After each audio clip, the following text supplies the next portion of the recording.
यूं तो राजस्थान में कुछ ही ऐसे नेता हैं जो लगातार किसानों की आवाज़ उठाते हैं, मजदूरों की आवाज़ उठाते हैं। उनमें कई नाम हैं, जैसे कि सचिन पायलट, हनुमान बेनीवाल, किरोड़ीलाल मीणा, रविंद्र सिंह भाटी और तमाम ऐसे नेता हैं जो लगातार इन सभी मुद्दों पर आवाज़ उठाते रहे हैं।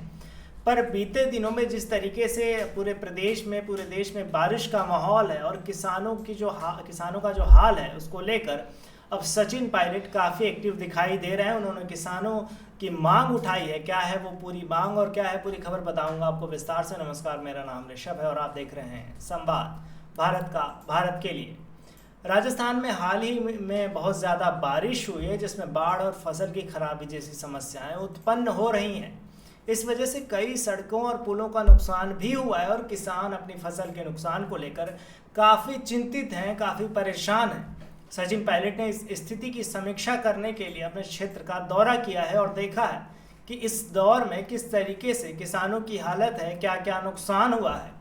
पायलट का कहना है कि अब सरकार का काम है कि किसानों को समय पर उचित मुआवजा प्रदान दिया जाए। उनका सुझाव है कि फसल खराब होने और बाढ़ के मुआवजे को अलग अलग तरीके से देखा जाए और जल्दी ही इस पर राहत दी जाए किसानों को।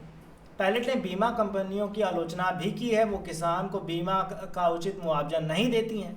उन्होंने सरकार से मांग की है कि बीमा कंपनियों को किसानों के प्रति जिम्मेदार ठहराया जाए और उन्हें मुआवजा देने के लिए सुनिश्चित किया जाए कि जो भी किसानों का नुकसान हुआ है उसका मुआवजा सही समय पे सही तरीके से किसानों तक पहुंच पाए। पायलट ने कहा है कि इस समय पार्टियों को राजनीति छोड़कर किसानों की मदद पर ध्यान देना चाहिए। उन्होंने सरकारी अधिकारियों और नेताओं से अपील की कि वह समस्याओं को देखकर त्वरित प्रभावी कार्रवाई कर सकें। पायलट ने कहा कि कुछ नेता और अधिकारी इस स्थिति में अपनी जिम्मेदारी नहीं निभा रहे हैं। उनका कहना है कि सरकार को पूरी तरह से सक्रिय होकर काम करना चाहिए और आपदा प्रबंधन में कोई कमी नहीं छोड़नी चाहिए। हमने बीते दिनों देखा था कि किस तरीके से अशोक गहलोत ने भी ट्वीट कर कहा था कि जब मंत्री पद खाली है तो जो समस्या अभी चल रही है वो कृषि से जुड़ी हुई है और अब इस पे कार्रवाई कब की जाएगी, मंत्री जी को कब लाया जाएगा, वो कब एक्टिव होंगे। पर हमने देखा कि किरोड़ीलाल मीणा लगातार एक्टिव दिखाई दे रहे थे।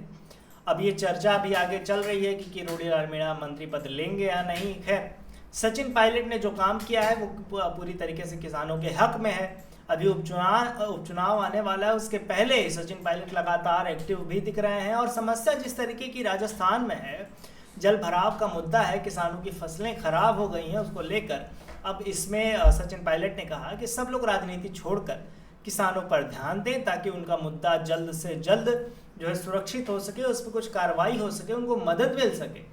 हमने देखा है कि सिर्फ किसानों का मुद्दा ही नहीं बल्कि युवाओं का मुद्दा, नीट पेपर लीक का मामला हो और तमाम ऐसे बड़े मामले हैं जो युवाओं से जुड़े हैं।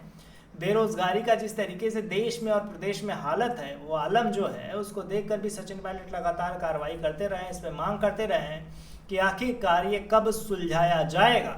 अब देखने वाली बात ये होगी कि सरकार का क्या एक्शन होता है, इसको देखकर किसानों को मुआवजा कब मिलता है, जो बीमा कंपनियां हैं वो कब तक और किस तरीके से बीमा किसानों तक पहुंचाती हैं। क्योंकि हमने देखा कि किसानों का जो बीमा है वो लगातार समय पर नहीं मिलता, उनकी आर्थिक स्थिति नहीं सही होती और जब बीमा समय पर न मिले तो इससे उनको भारी संकट का सामना करना पड़ता है। पर इसको लेकर अब सचिन पायलट ने आवाज़ उठाई है। हालांकि हम देख रहे हैं कि राजस्थान में कांग्रेस की जिस तरीके से स्थिति चल रही है, जिस तरीके से इसमें अंदर खाने बहुत सारी बात चल रही है प्रदेश अध्यक्ष को लेकर और तमाम जातिगत राजनीति को साधने के बीच सचिन पायलट बिना किसी जाति, बिना किसी धर्म और सिर्फ उनका एक धर्म अभी दिख रहा है, वो किसानों की समस्या का हल। उन्होंने सरकार से मांग की, किसानों की समस्या जब तक हल नहीं होती तब तक ऐसी दुर्दशा है किसानों की होती रहेगी। अब देखने वाली बात ये होगी कि सरकार का क्या इस पर रवैया रहेगा, किस तरीके से एक्शन लेगी, किस तरीके से वो बीमा कंपनियों को ये बताएगी कि किसानों को जल्द से जल्द राहत प्रदान की जाए ताकि उनको कोई भी किसी भी तरह की समस्या का सामना न करना पड़े। इस मुद्दे पर आपकी क्या राय है, हमें कमेंट में बताइएगा और देखते रहिए संवाद भारत के लिए।